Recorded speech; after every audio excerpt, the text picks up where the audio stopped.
Hello बच्चा party once again welcome back to our YouTube channel study ji classes. तो बच्चों आज के इस नए वीडियो लेक्चर में यहाँ पर बच्चों हम स्टडी करने वाले हैं बीच स्टोन ब्रिज के बारे में, जिसे आप सभी लोग हिंदी में बीच स्टोन सेतु कहते हैं। तो इसके हर एक इम्पॉर्टेंट टॉपिक के बारे में यहाँ पर बच्चों हम बेहतरीन तरीके से वन बाय वन करके यहाँ पर हम एक्सप्लेन करने वाले हैं।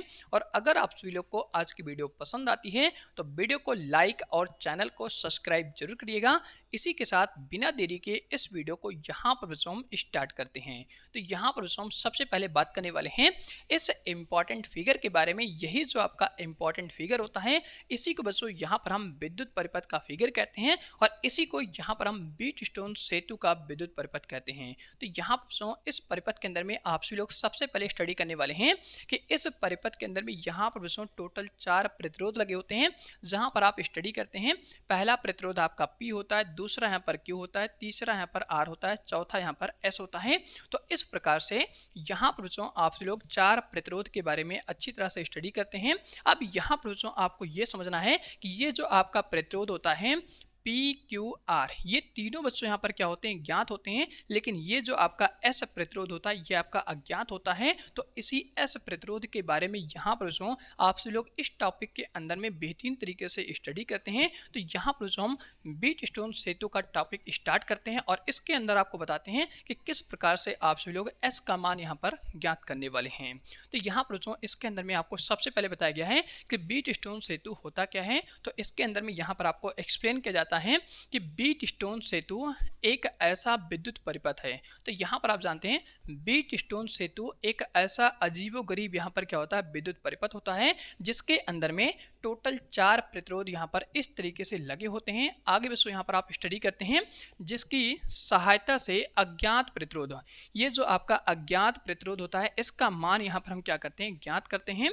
तो इसी के बारे में यहाँ पर आपको आगे बताया गया है। आगे बच्चों यहाँ पर आपको बताया जाता है कि ये जो आपका विद्युत परिपथ होता है, इस विद्युत परिपथ का नाम यहाँ पर बीच स्टोन सेतु किस प्रकार से रखा गया है, इसके बारे में यहाँ पर आप स्टडी करते हैं। तो यहाँ पर जो आपको आगे बताया गया है, इसका आविष्कार इंग्लैंड के प्रोफेसर, तो यहाँ पर आप जानते हैं ये जो आपका विद्युत परिपथ होता है, इस विद्युत परिपथ के बारे में इंग्लैंड के जो प्रोफेसर होते हैं, जिस प्रोफेसर का नाम बच्चों यहाँ पर CF बीच स्टोन था, उन्होंने इसके बारे में बताया था। और आगे बच्चों यहाँ पर आपको बताया गया है इसीलिए इस विद्युत परिपथ का नाम बीच स्टोन सेतु रखा गया। तो इन्हीं के नाम पर इस विद्युत परिपथ का नाम बच्चों यहाँ पर बीच स्टोन सेतु रखा जाता है।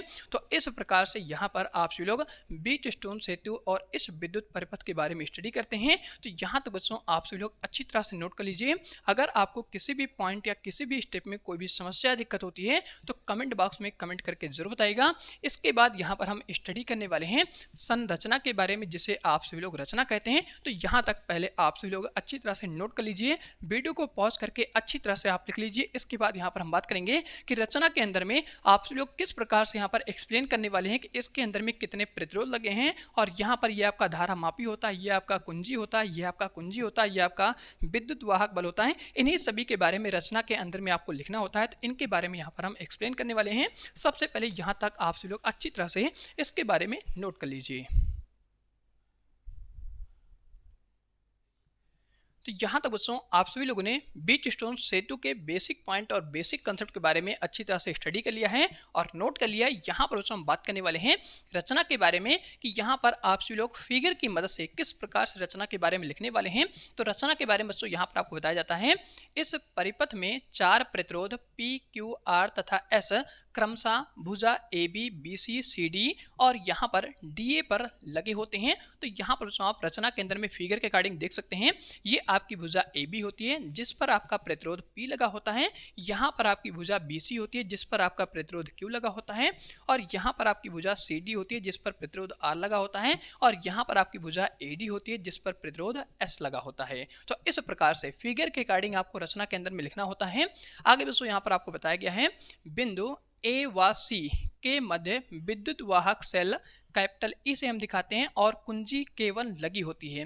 तो यहाँ पर बच्चों आपको पॉइंट A और पॉइंट सी पर चले आना है। पॉइंट ए से सी के बीच आपको देखना है, तो यहाँ पर आपको एक विद्युत वाहक सेल मिल जाएगा जिसको हम कैपिटल ए से दिखाते हैं, और यहाँ पर आपकी एक कुंजी होती है जिसको हम K1 से दिखाते हैं। ये आपकी एक बंद कुंजी होती है जिसमें धारा का प्रवाह होता है।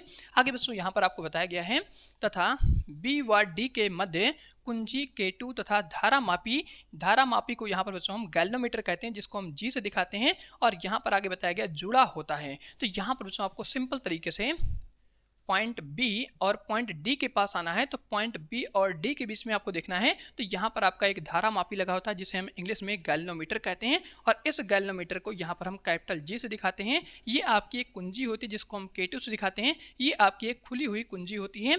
आगे बच्चों यहाँ पर आपको इसके अंदर बताया गया है प्रतिरोध P, Q और R का मान ज्ञात होता है। तो यहाँ पर आप जानते हैं ये जो आपका प्रतिरोध P होता है, ये जो आपका प्रतिरोध Q होता है, और ये जो आपका प्रतिरोध R होता है, इन तीनों का मान यहाँ पर क्या होता है, ज्ञात होता है। आगे यहाँ पर आपको बताया गया है S, यहाँ पर ये जो आपका प्रतिरोध S होता है इसका मान यहाँ पर क्या होता है, अज्ञात होता है। और आगे यहाँ पर आपको बताया गया है अज्ञात प्रतिरोध S का मान इस सेतु की सहायता से ज्ञात करते हैं। तो यहाँ पर आप जानते हैं ये जो आपका बीच स्टोन ब्रिज होता है, इस बीच स्टोन ब्रिज की सहायता से यहाँ पर हम S प्रतिरोध का मान ज्ञात करते हैं। तो यहाँ तक आपसे लोग रचना के अंदर में अच्छी तरह से नोट कर लीजिए। इसके बाद यहाँ पर हम बात करेंगे इसके सिद्धांत के बारे में। तो यहाँ तक आपसे लोग एक बार अच्छी तरह से पूरे को नोट कीजिए।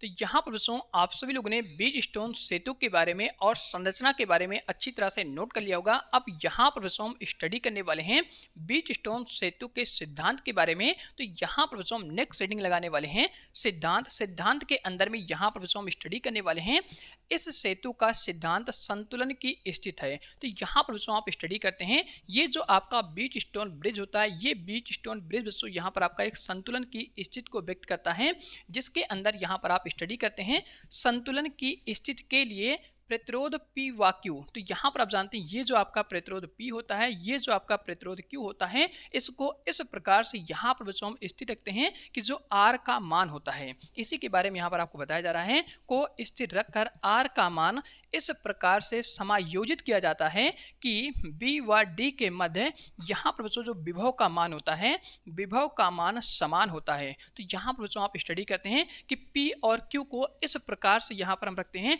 कि R का जो मान होता है, ये मान बच्चों इस तरीके से समायोजित हो जाता है कि B और D के मध्य बहने वाला जो विभव होता है उस विभव का मान समान होता है। और आगे बच्चों यहाँ पर आप स्टडी करते हैं तथा धारा मापी, यहाँ पर ये जो आपका गैल्वेनोमीटर G होता है, इस धारा मापी की सुई में कोई भी विक्षेप नहीं होता है। विक्षेप का मतलब हो गया ये सुई ना तो इधर टकराती है ना तो इधर टकराती है, बिल्कुल स्ट्रेट रहती है। इसी के बारे में बताया गया है। और आगे बच्चों यहाँ पर आपको बताया गया इस स्थिति में किन्हीं दो संलग्न भुजाओं का अनुपात बराबर होता है। तो यहाँ पर बच्चों आप जानते हैं ये आपकी भुजा होती है, ये आपकी भुजा होती है।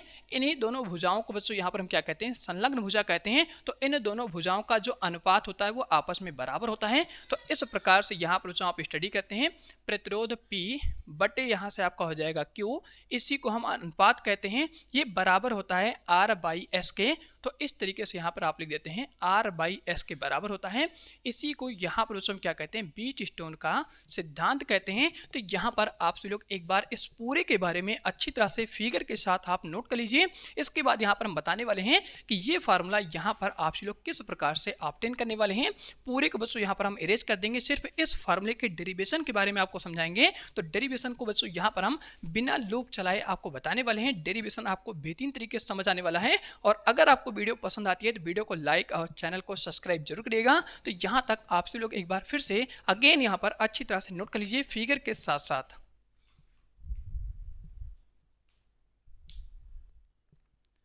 तो यहाँ पर दोस्तों आपसे लोग ने बीच स्टोन सेतु के अंदर में बीच स्टोन सेतु के बारे में और इसकी रचना के बारे में और इसके सिद्धांत के बारे में और इस इंपॉर्टेंट फिगर के बारे में अच्छी तरह से नोट कर लिया होगा। अब यहाँ पर दोस्तों हम क्या करते हैं, जगह करते हैं और जगह करने के बाद आपको बताते हैं कि ये फार्मूला आपसे लोग यहाँ पर किस प्रकार से प्राप्त करने वाले हैं। तो इसके लिए यहाँ पर दोस्तों हम सबसे पहले जगह करेंगे और इसके बाद आपको बताते हैं कि यहाँ पर आपसे लोग इस फार्मूले को किस प्रकार से यहाँ पर प्राप्त करने वाले हैं।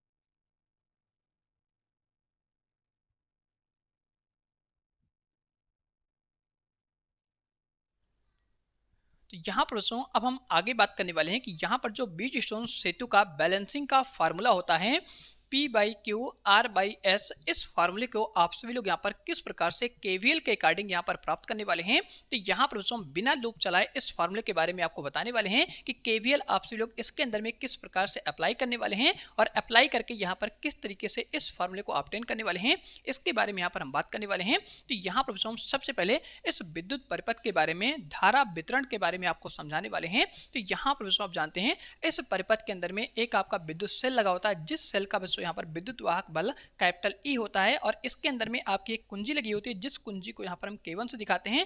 तो यहाँ पर आप जानते हैं सेल का जो बड़ा डंडा होता है इसे हम प्लस कहते हैं, छोटे डंडे को यहाँ पर हम माइनस कहते हैं। तो बड़े डंडे से यहाँ पर क्या होती है, धारा का प्रवाह होता है इस परिपथ के अंदर में। तो यहाँ पर हम सबसे पहले धारा का वितरण करना अच्छे से सीख लेते हैं, उसके बाद आपको बताते हैं कि बिना लूप चलाए आप लोग किस प्रकार से इस फार्मूले को यहाँ पर ऑब्टेन करने वाले हैं। तो यहाँ पर बच्चों आप जानते हैं इस सेल से यहाँ पर जो धारा चलती है उस धारा को यहाँ पर बच्चों हम आई धारा कहते हैं।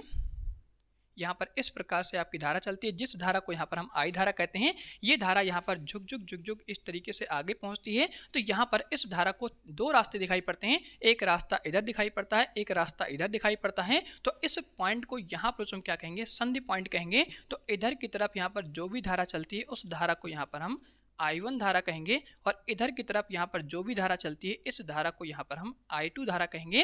तो यहाँ पर बच्चों एक कंसेप्ट अच्छे समझ लेना है कि इस प्रतिरोध पर यहाँ पर जो साइन आता है प्लस माइनस का, वो किस तरीके से आता है, इसके साइन कन्वेंशन के बारे में आपको सीख लेना है। तो यहाँ पर बच्चों नीचे साइड में आपको समझाते हैं। ये आपका इस तरीके से होता है प्रतिरोध, जिस प्रतिरोध को यहाँ पर बच्चों हम कुछ इस तरीके से दिखाते हैं। अब यहाँ पर बच्चों आपको ये समझ लेना है कि अगर इस प्रतिरोध के अंदर में इस तरीके से यहाँ पर धारा इंटर करती है, जब इस प्रतिरोध के अंदर में इस तरीके से धारा यहाँ पर इंटर करेगी तो यहाँ पर आपका इधर साइड प्लस आएगा और इधर साइड यहाँ पर माइनस आएगा। जब इधर से धारा बाहर निकलेगी तो यहाँ पर माइनस आएगा, इंटर करेगी तो प्लस आएगा। यही साइन कन्वेंशन आपको ध्यान रखना है। तो इस प्रकार से यहाँ पर बच्चों आगे इसके अंदर में आप स्टडी करने वाले हैं कि I1 धारा जब इस प्रतिरोध P में यहाँ पर इंटर करती है तो यहाँ पर आपका इस तरीके से प्लस साइन आता है, यहाँ पर बच्चों आपका इस तरीके से माइनस साइन आ जाएगा। ठीक इसी प्रकार से यहाँ पर बच्चों आप आगे स्टडी करते हैं कि जब ये धारा I1 इस तरीके से यहाँ पर बच्चों आगे पहुँचती है, इस धारा को यहाँ पर हम I1 से दिखाएंगे तो यहाँ पर इसको एक नया संधि पॉइंट मिलता है। तो यहाँ पर बच्चों ये धारा इस तरीके से आगे बढ़ जाती है, क्योंकि यहाँ पर जो आपकी कुंजी K2 होती है ये आपकी खुली होती है, तो इधर की तरफ धारा का प्रवाह नहीं होता है। ये धारा आपकी बिल्कुल ठीक इसी प्रकार से यहाँ पर क्या होती है, आगे की तरफ पहुँच जाती है। इस धारा को यहाँ पर हम I1 धारा कहेंगे और ये प्रतिरोध Q के अंदर में जब एंटर करती है तो यहाँ पर बच्चों आपका प्लस साइन आता है और इधर साइड यहाँ पर माइनस साइन आ जाएगा। इस तरीके से ये धारा यहाँ पर आगे चल करके इस तरीके से यहाँ पर I1 धारा आकर के इस संधि पॉइंट C पर यहाँ पर स्टॉप हो जाती है। इसके बाद यहाँ से आपकी नई धारा चलती है, जिस धारा का नाम यहाँ पर I2 धारा होता है। जब I2 धारा ऐसा प्रतिरोध के अंदर में इंटर करती है तो यहाँ पर आपका प्लस साइन आता है, यहाँ पर आपका माइनस साइन आएगा। इसके बाद आप यहाँ पे जाने K2 जो आपकी स्विच होती है यहाँ पर खुली स्विच होती है। इस केस में यहाँ पर धारा जो आपकी I2 होती है यहाँ पर इस तरीके से आगे बढ़ जाती है, क्योंकि इसमें कोई भी धारा नहीं जाएगी, ये स्विच आपकी खुली हुई है। तो I2 धारा जब R प्रतिरोध के अंदर में इंटर करती है तो यहाँ पर आपका प्लस साइन आएगा, यहाँ पर आपका माइनस साइन आएगा और इस तरीके से यहाँ पर आपकी I2 धारा आगे प्रोसीड हो जाती है और यहाँ पर इसको एक नया संधि पॉइंट मिलता है, जिस संधि पॉइंट को यहाँ पर हम C पॉइंट कहते हैं। तो I1 I2 धारा दोनों आपस में यहाँ पर ऐड हो जाती हैं। ऐड होने के बाद में यहाँ से आपकी धारा I बन करके फिर से इस सेल के अंदर में जा करके एब्जॉर्ब हो जाती है। तो इस तरीके से यहाँ पर बच्चों आप सभी लोग इस बीट स्टोन सेतु के बारे में स्टडी करते हैं, धारा वितरण के बारे में आप स्टडी करते हैं। अब यहाँ पर बच्चों आपको आगे स्टडी करना है कि इसके अंदर में टोटल कितने बंद परिपथ हैं। तो यहाँ पर आप जानते हैं एक बंद परिपथ यहाँ पर आपका होने वाला है, जिसे हम नंबर 1 कहेंगे। ये आपका यहाँ पर दूसरा बंद परिपथ होता है, जिसको यहाँ पर हम नंबर 2 कहेंगे। इन्हीं दोनों में यहाँ पर हम क्या करने वाले हैं, केवीएल अप्लाई करने वाले हैं और बिना लूप चलाए आपको बताने वाले हैं कि किस तरीके से इस फार्मूले को यहाँ पर आप ऑब्टेन करने वाले हैं। तो यहाँ पर बच्चों सबसे पहले लिखेंगे बंद परिपथ, बंद परिपथ नंबर 1। अब यहाँ पर बच्चों आपको किस तरीके से चलना है उस रास्ते के बारे में आपको समझ लेना है। तो यहाँ पर हम अल्फ़ाबेट के अकॉर्डिंग चलने वाले हैं। पहले ए से चलना स्टार्ट करेंगे, ए से बी जाएंगे, फिर बी से डी जाएंगे, फिर डी से ए पर आ जाएंगे। ये आपका एक यहाँ पर बंद परिपथ होता है। तो यहाँ पर हम लिखने वाले हैं ए से बी चलेंगे, फिर बी से यहाँ पर हम डी पर आएंगे, फिर जहाँ से स्टार्ट किए थे वहीं पर आकर के हम इस तरीके से ख़त्म कर देंगे। अब यहाँ पर बच्चों आपको ध्यान रखना है कि यहाँ पर आपको सबसे पहले जब ए से चलना स्टार्ट करेंगे तो यहाँ पर जो आपकी धारा चल रही है I1, इस धारा का गुणा हम क्या करेंगे P के साथ करेंगे। तो यहाँ पर हम लिखेंगे धारा I1 इनटू यहाँ पर आपका P हो जाएगा। P यहाँ पर आपका प्रतिरोध होता है। अब आपको ध्यान रखना है जब आप इस तरीके से आगे बढ़ते हैं तो फाइनल साइन आपका कौन सा मिलता है वही साइन आपको लेना है। अगर यहाँ पर नेगेटिव मिलता है तो नेगेटिव लेना है, पॉजिटिव मिलता है तो पॉजिटिव लेना है। तो फाइनल साइन यहाँ पर आपको निकलने के बाद नेगेटिव मिलता है तो इस तरीके से इसके आगे यहाँ पर बच्चों यहाँ पर इस तरीके से नेगेटिव साइन लगा देना है। इसके बाद यहाँ पर बच्चों आप B से D की तरफ चलते हैं। इसमें धारा का प्रवाह नहीं होता। ये जो आपकी स्विच होती है K2 ये आपकी खुली होती है। तो यहाँ पर आप D से A की तरफ चलते हैं। जब आप D से A की तरफ चलते हैं इसमें आपकी धारा I2 चलती है। I2 का गुणा बच्चों यहाँ पर हम S के साथ करेंगे और फाइनल साइन यहाँ पर आपको पॉजिटिव मिलता है। तो इस तरीके से यहाँ पर हम क्या करने वाले हैं, प्लस करके इसको लिख लेंगे। यहाँ पर आपकी धारा हो जाएगी I2 और यहाँ पर आपका प्रतिरोध होता है S और इक्वल टू यहाँ पर कितना हो जाएगा 0, क्योंकि आप जहाँ से चलते हैं वहीं पर ख़त्म करते हैं। इसको बच्चों यहाँ पर हम क्या करेंगे इस तरीके से समीकरण नंबर 1 मान लेंगे। यहाँ पर आप इसको चाहें तो थोड़ा सा और यहाँ पे सिंप्लीफाई कर सकते हैं। तो यहाँ पर हम थोड़ा सा इसको और आगे यहाँ पे सिंप्लीफाई करेंगे। ये जो आपका नेगेटिव वाला होता है इसको हम उधर साइड भेज देंगे। तो यहाँ पर आपको मिल जाएगा I2S इक्वल टू यहाँ पर आपका हो जाएगा I1P। इसको यहाँ पर बच्चों हम क्या करते हैं इस तरीके से समीकरण नंबर फर्स्ट मान लेते हैं। अब हम यहाँ पर इसी प्रकार से बात करेंगे बंद परिपथ नंबर 2 के अंदर में। तो यहाँ पर हम आगे लिखेंगे बंद परिपथ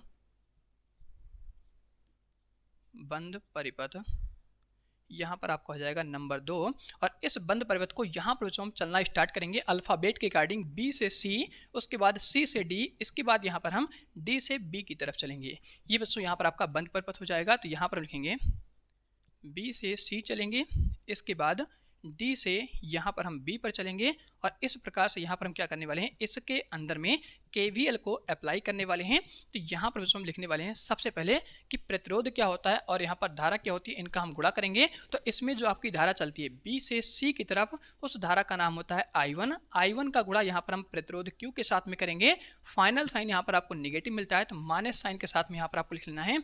माइनस यहाँ से आपका हो जाएगा I1 इंटू यहाँ पर Q होता है। इसके बाद यहाँ पर बच्चों आप आगे चलते हैं C से D की तरफ। यहाँ पर आपको जो प्रतिरोध मिलता है वो R होता है। R का गुणा हम I2 के साथ करेंगे और यहाँ पर फाइनल साइन आपको प्लस मिलता है, क्योंकि आप बच्चों यहाँ पर C से D की तरफ चलें। जब इधर की तरफ चलें तो फाइनल साइन यहाँ पर पॉजिटिव मिल रहा है। तो इन दोनों का गुणा करके प्लस साइन आपको लेना है। तो यहाँ पर हम इस तरीके से प्लस साइन लगा करके यहाँ पर हम I2 का गुणा करते हैं R के साथ में इक्वल टू यहाँ पर आपका क्या हो जाएगा 0 हो जाएगा, क्योंकि जब आप यहाँ पर D से B की तरफ चलते हैं तो जहाँ से चलते हैं वहीं पर पहुँच जाते हैं। तो नेट जो आपका पोटेंशियल होता है वो 0 मिल जाता है। अब इसको हम यहाँ पर थोड़ा सा और आगे सिंप्लीफाई करेंगे। तो यहाँ पर हम क्या करते हैं I2R को इस तरीके से रोक लेते हैं। ये जो आपका होता है नेगेटिव वाला इसको हम इधर भेजेंगे तो यहाँ पर पॉजिटिव हो जाएगा। यहाँ पर आपका हो जाता है I1 इंटू यहाँ पर Q हो जाता है।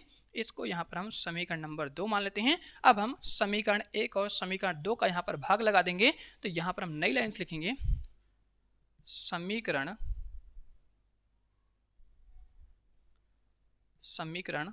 1 भाग करते हैं समीकरण 2 से। तो सबसे पहले आपको समीकरण नंबर 1 लिखना है।